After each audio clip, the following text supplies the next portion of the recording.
The double parasha this week is called Acharei Kedoshim. Acharei means after the death of the sons of Aaron, and Kedoshim is a directive to be holy. But if you read these two names together, they spell out a phrase, Acharei Kedoshim. After they are dead, they are holy. This is somewhat of a rabbinical joke, that there are certain characters, there are certain figures and individuals who in their life were nothing to speak of, but after their death, Kedoshim, they suddenly became holy. They became holy after death.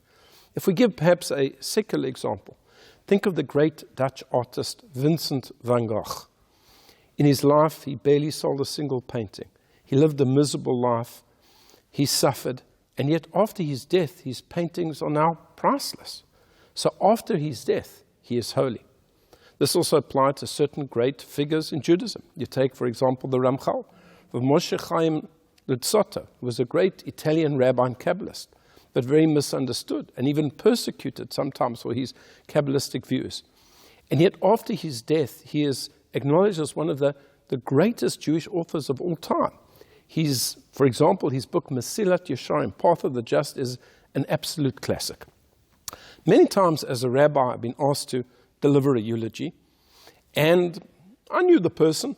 I knew what type of a person they were, but the way that they were described to me after death was very different to how they were when they were alive. When they were alive, well, they were an average person.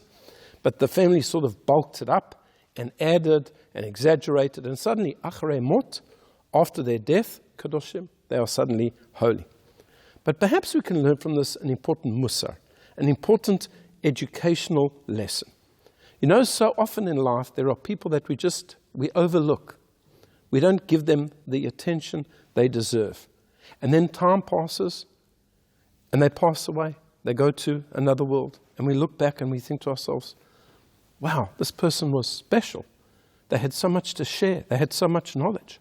Why didn't I engage with them?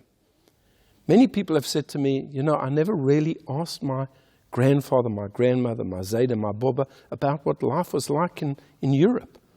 And now I've become older, I'm not a teenager anymore, I'm more mature, and I want to find out about my background, where I came from. But they're not here anymore, and I can't ask them these questions. If only I had asked them these questions when they were alive.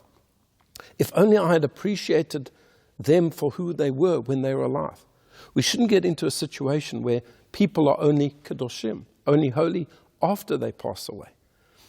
Try to spend time with them when they are alive. There are precious people, many, many people who just seem like plain, simple people, have got so much to give, to share in this world. So that they should be Kedoshim, they should be holy even in their lifetimes, and not just after their death. I wish you a Shabbat Shalom.